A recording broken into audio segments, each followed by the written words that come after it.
Bienvenidos a Vida Estoica. Descubre la moral estoica y transforma tu existencia. Como bien señaló Epicteto, como un racimo de uvas o higos, la excelencia no surge de la nada. Para los que quieran higos, les pido que tengan paciencia. Primero hay que hacer florecer la higuera, regarla, que madure y luego esperar a que, de los mejores frutos. Permítanme advertirles que un hombre que se desvía de su brújula moral por cualquier motivo que no sea su propia intuición, no es un hombre valiente, sino un hombre que es capaz de crear un conjunto de reglas, principios, valores, creencias y patrones de comportamiento que da sentido a su camino. La falta de espiritualidad potencial en el mundo actual, deja a la humanidad en un estado de absoluta impotencia. Me pongo como ejemplo al sentirme poseído por la ilusión de que después de abandonar el teocentrismo todavía recordaba mis errores pasados, mi vacío moral y espiritual, que me llevaron a mi más profunda infelicidad. Ya no me sentía seguro de nada ni de nadie y no tenía idea en qué me había metido. Pero con el estoicismo, descubrí una solución temporal para fijar mis propósitos en la vida. Marco Aurelio dijo que el simple hecho de que puedas dejar de existir ya mismo determine lo que piensas, lo que dices y lo que haces. Memento mori implica reflexión y meditación sobre la vida misma, porque en definitiva le da sentido, prioridad y perspectiva. Entonces el tiempo se convierte en un regalo y un tesoro. No lo desperdicies. Esto es lo único que vale la pena codiciar. Cuando la conciencia de la muerte está saturada, es hora de volver a la vida. Después de cada victoria en el Imperio Romano, la mayoría de la gente dirigía su atención al general triunfante que lideraría un poderoso ejército, reconocimiento, honor, fama y prestigio. ¿Qué más se podría pedir? Pero detrás del elitismo de la sociedad se esconde la voz temerosa de un asistente anónimo, desconocido e ignorado por las masas, que le susurra al comandante en medio de una conmoción estática: recuerda que tú también morirás ante este episodio. Parafraseando las palabras de Séneca mientras corría por la ciudad, vivamos como si ya se hubiera llegado al final de la vida. A pesar de la amarga apariencia, es este recordatorio lo que la gente más necesita. No solo son momentos de celebración, sino también de completa desesperación. Usamos literalmente cada parte de nuestra existencia e ignoramos por completo las ideas más obvias. Además, intentamos fingir que no es verdad. A menudo nuestro ego retrocede ante cualquier objeto, ya sea concreto o abstracto, que nos dé una idea de la realidad externa. Va en contra de nuestra narrativa interna. Recuerda que todos vamos a morir, dijo el hombre más inteligente que había, porque fue contra todos los demás y escuchó sus miedos. Zenón de Sitio mencionó que las personas deben desarrollar un verdadero respeto por sí mismas y primero cultivar la capacidad de criticarse a sí mismas. Comencemos nuestro paseo por la calle más popular de la antigua Roma, llena de todo tipo de tiendas minoristas, entre ellas la herrería, el farero, los aldeanos, los tintoreros, los curtidores y los barberos. Entre ellos se encuentra un hombre con alma de artista, dedicado a la fabricación y venta de espejos de todas las formas y tamaños, algunos de los cuales respetan los contornos originales del cliente, otros diseñados con el propósito de caricaturizar, distorsionando así la imagen vista en ellos. La vida de un emprendedor no es nada fácil, porque si hay comida en su casa o no hay, los resultados de su actividad económica dependen solo de él. A pesar de esto, nuestro héroe es plenamente consciente de los posibles riesgos de sus acciones y cree que simplemente es asunto suyo, tiene que ser así, no puede ser de otra manera. Tiene un uso futuro predeterminado y determinista de su responsabilidad, de las cosas.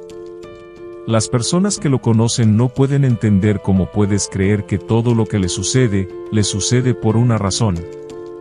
Pero cuando un estoico conoce su camino y sabe cómo disfrutar el proceso, es solo cuestión de tiempo antes de que finalmente se enamore perdidamente de la secuencia de acontecimientos de su vida. Un día entró una persona en la tienda y le preguntó por qué le gustaba tanto hacer espejos. Su respuesta no podría haber sido más diferente: es una misión que me dio el destino. No es una coincidencia, sino una causa y efecto. Nadie puede tratar un espejo con tanta locura y pasión como yo. Solo espero que cuando alguien se mire a sí mismo en el espejo, luzca tan bien como yo. Séneca advirtió acertadamente a Nerón: en tiempos de seguridad, el espíritu debe estar preparado para futuros fracasos. Hay que aprovechar los momentos en que la suerte le sonríe, porque un día sonríe y otro día castiga. Aquellos que no logran fortalecerse cuando podrían, sufrirán las consecuencias de sus rabietas. No es ningún secreto que Séneca disfrutó de una gran riqueza como consejero del emperador Nerón. El hecho es que tiene pleno acceso a todo tipo de lujo hedonista extravagante y extraño. Pero permiso no es lo mismo que voluntad, y los romanos no fueron la excepción. Evite desperdiciar recursos financieros en cosas mundanas e innecesarias. Su diligencia le llevó a adoptar una actitud preparada ante el principal enemigo de la humanidad, la desgracia. Su consejo fue reservar un determinado número de días al mes para vivir la pobreza, el hambre, andar en harapos, levantarse temprano y trabajar hasta tarde, en definitiva, miseria y vida. La comodidad es la peor forma de esclavitud que una persona puede enfrentar, porque está cruelmente atada al miedo a que algo o alguien se lo quite. Si hay algo seguro en la vida es que cada buena fortuna se ve compensada por otra desgracia. Nadie sabe cuándo ni cómo, pero la desgracia acabará por presentarse. Por lo tanto, para rechazar la capa de comodidad, debemos desarrollar el hábito de la frugalidad y vivir solo con lo justo y necesario. Esté preparado para las dificultades y comprenda que los buenos y los malos momentos son tan fugaces como la vida misma. Respecto a los preceptos anteriores, Zenón de Sitio nos habla de la sobriedad y tranquilidad de espíritu que se adquieren manteniendo la calma ante el placer y el dolor. Cuando un hombre puede controlarse a sí mismo, controla el mundo. Así introdujo el concepto de apateia, un estado de ánimo. Zenón advirtió que el estado de ánimo no cambiaría en tales situaciones, y era consciente de que esta máxima podía tergiversarse. No es lo mismo apatía que indiferencia, ya que esta última implica una eliminación absoluta de la emoción. Nótese que no estamos hablando de indiferencia ante el placer y el dolor o de metriopateia, sino de ecuanimidad. En la psicología moderna, el término apateia se traduce como inteligencia interior y metriopateia como apatía, principio que los críticos del estoicismo han malinterpretado. La apatía se caracteriza por la falta de emociones positivas y negativas. Nada más lejos de la realidad, y adoptar una actitud indiferente entre pasiones deja al sujeto en un estado de desapego de la realidad, lo que conduce inevitablemente al caos. La definición de un estoico es alguien que puede convertir el miedo en precaución, el fracaso en iniciación, el dolor en transformación, la ira en motivación, la incertidumbre en curiosidad y el deseo en compañía. No anulamos las emociones, las identificamos y las entendemos. En resumen, dado que el caos generalizado de la naturaleza crea placer y disgusto sin previo aviso ni permiso, la mejor estrategia a largo plazo es controlar la euforia desenfrenada de los momentos maravillosos y al mismo tiempo limitar la melancolía de los momentos dolorosos. Aristóteles bien lo advirtió. La virtud se encuentra a medio camino entre el exceso y la falta de emoción. Apateia evoca sobriedad, moderación y calma, mientras que metriopateia evoca apatía e indiferencia. Fue muy utilizado por otros estoicos como Zenón de Sitio. Pensar que somos diferentes de los demás es solo una ilusión de nuestra percepción de especie. Para él, todo está interconectado y, por lo tanto, muestra inherentemente parentesco, armonía y unidad. En el libro de Meditaciones, Marco Aurelio enfatiza la meditación como una práctica para iluminar y sanar nuestra conciencia. El emperador Marco Aurelio lo resumió perfectamente con una simple metáfora: malo para la colmena, malo para las abejas. Quizás un efecto nocivo. No seas tan directo e intuitivo a priori, pero no te dejes engañar por el mal. Si tu prójimo sufre, sufres tú. cuando el mundo sufre, en definitiva, todos sufrimos. El hombre lucha constantemente porque aún no se ha dado cuenta de que forma parte de un solo organismo. La solución es simple, la compasión, a lo que equivale a la sabiduría interpersonal. La palabra simpatía proviene de la palabra griega simpateia, que literalmente significa sufrir juntos. Una persona comprensiva cuando está emocionalmente en sincronía con otra persona, compartiendo alegría, lágrimas o sexo. No hablamos solo de la capacidad de comprender las emociones que experimentan los demás. Pero también para equiparar este estado emocional con el nuestro, los estoicos llamaron al primero empatía y a la segunda solidaridad, lo que la psicología moderna llama empatía cognitiva y empatía afectiva.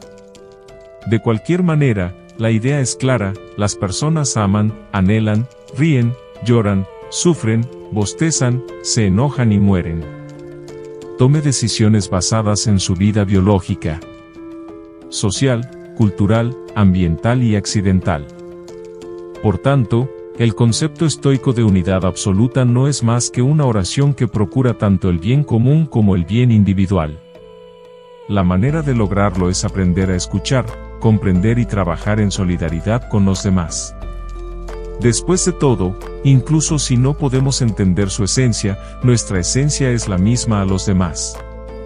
Platón definitivamente dijo que cuando quieres iniciar una conversación con alguien, tienes que ver el panorama general desde arriba. Marco Aurelio recopiló los escritos de Platón y profundizó en lo que los griegos llamaban vista panorámica, lo que a su vez significaba: a vista de pájaro podemos verlo todo a la vez, los militares, los comerciantes, banquetes, rituales, nacimientos y muertes, patios ruidosos y tranquilos areneros, diferentes personas y elementos se organizan y se mezclan para formar una absurda combinación de opuestos. Fue aquí donde los romanos se refirieron al concepto de simpateia, dando al universo un significado global. Recuerda que todo está conectado. El propósito de este ejercicio es dar un paso atrás, alejarnos y pensar en la vida desde una perspectiva que es más grande que nosotros mismos. Fue entonces cuando la gente pudo comprender la insignificancia de los problemas cotidianos del ser humano. Qué gran ridículo pensar que somos el centro del universo, porque simplemente con un soplo, el universo es capaz de exterminarnos. Epicuro fue el primero en formalizar el siguiente precepto: las cosas no son buenas o malas en sí mismas, sino como las interpretamos. Elige no ser dañado y no te sentirás daño. La neutralidad moral se esconde en esta filosofía.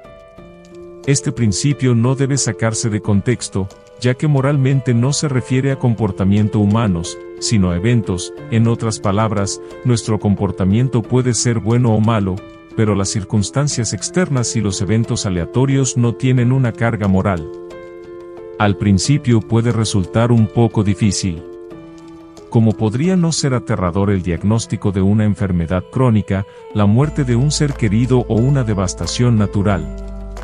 Pero si lo piensas detenidamente, descubrirás que el mal no reside en acontecimientos aleatorios. Marco Aurelio dejó una cita notable que vale la pena recordar: el impedimento a la acción posibilita la acción, el obstáculo no es una piedra en el camino, sino el camino mismo.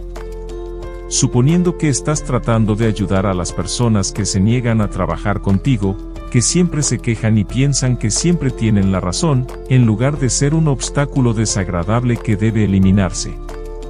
Ante ti tienes una gran oportunidad para perfeccionar valores de bondad como la paciencia, la tolerancia, la actividad, la moderación y el respeto. Si puedes conjeturar la estabilidad a todos los aspectos de tu vida, ganarás el juego. No podemos cambiar lo que pasó, pero si pensamos que está bien o mal, entonces lo que pasó nos puede llevar a buenas o malas decisiones. La reinterpretación define la realidad. Descúbrelo, tú decides qué es más importante para ti. Los escritos de Cicerón proporcionan un ejemplo muy ilustrativo al respecto. No es posible que un hombre practique incontables horas cada día, elija el arco más fuerte y las mejores flechas, mantenga estas herramientas y concentre su energía hasta el momento de disparar una flecha. ¿Qué pasa desde el momento en que la flecha sale del arco? Es aquí donde termina el control. Una ráfaga de viento puede cambiar la trayectoria del disparo o el objetivo puede moverse, especialmente si se trata de un soldado enemigo o un animal ágil. Por lo tanto, los estoicos consideraban absurdo vincular el respeto y la autoestima de un arquero a si acertaba o no en su objetivo. Lo que realmente importa es lo que queda bajo su control, es decir, lo que depende de él. Si algo no depende de ti, no tiene sentido perder tu precioso tiempo pensando en ello y lamentarse. La dicotomía del control se puede resumir en esta joya de Epicteto. Si debo morir, moriré cuando llegue el momento, como me parece que aún no ha llegado el momento, y tengo hambre, voy a comer. En su tranquilo discurso, Epicteto aconsejó a los litigantes que recordaran que por mucho entrenamiento que tuvieran, sus habilidades de persuasión no necesariamente convencerían a jueces y senadores. La pregunta aquí es, ¿hasta qué circunstancia cambiar la perspectiva de la otra persona es un factor que depende de nosotros? Los estoicos decían: serás responsable de pulir tu discurso, reformular tus argumentos y animar a tu audiencia a reflexionar sobre ellos en soledad, pero nunca atribuyas la victoria o la derrota al resultado del juicio. Aquí es donde podemos influir en el impacto del comportamiento, hay que centrarse en él, aunque el destino final está en manos del juez. Nadie te puede controlar tus pensamientos, deseos y acciones. Si su liderazgo interior es lo suficientemente bueno, ninguna situación podrá impedir sus creencias, valores y comportamiento. El universo y los dioses pueden decidir si el árbol del esfuerzo da frutos, pero nunca podrán quitarte el derecho a sembrar la semilla. Séneca señaló: cargar de culpa moral a quienes optan por limitar influencias ajenas de carácter perjudicial, es reflejo de ignorancia. Sé que una gran parte de la audiencia tiene un alto grado de empatía y humildad, por eso te preguntaré, ¿es bueno soportar los defectos de una persona? ¿Es cuestionable lo que nos plantea la vida? La respuesta es que depende. La tolerancia y la confianza son herramientas indispensables en una relación, y de no ejercerlas deja condenadas a muchas personas en absoluta soledad. Una de ellas, por supuesto, es la disciplina de aceptar las diferencias de otras personas e interpretarlas como una forma de ejercer la apatía y simpatía a la práctica. Pero como decía Aristóteles, todo tiene sus límites, y te puedo asegurar que tratar con personas que carecen de respeto, amabilidad y consideración no es una excepción. La existencia a largo plazo de algunas personas tendrá un alto costo emocional. Si te rodeas de gente malhumorada, perezosa y melancólica todo el día, ¿cuál crees que será el resultado? El discurso de Cicerón incluyó una serie de advertencias: estén muy atentos amigos y familiares cuyo comportamiento esté asociado con la mala moral. A veces tienes que elegir si renunciar a la mala gente para poder seguir adelante o dejarlos para sentirse amado. Pero no hay peor negocio que comprar un amor temporal que inevitablemente conducirá a un estancamiento permanente. La verdad es que cuando ves que alguien impacta negativamente de manera constante en tu crecimiento y esperas que eso continúe frenándote a corto y largo plazo, lo mejor que puedes hacer es alejarte de ellos y decir adiós.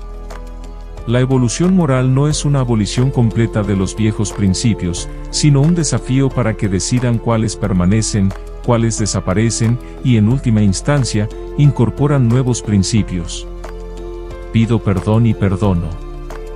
No hagas a los demás lo que no quieres que te hagan a ti, no codicies las cosas ajenas y agradece profundamente las cosas buenas que la vida te ha dado. Créame, tus valores y ética moral es algo que nadie puede quitarte, incluso si terminas perdiéndolo todo. En resumen, los estoicos abogaban por la indiferencia hacia las cosas externas, ya que creían que la verdadera felicidad proviene de la virtud y no de la riqueza, el estatus social o el placer sensual. La moral del estoicismo se centra en cultivar la virtud, desarrollar la fortaleza interior y vivir en armonía con la naturaleza, reconociendo y aceptando las inevitables vicisitudes de la vida con serenidad y sabiduría.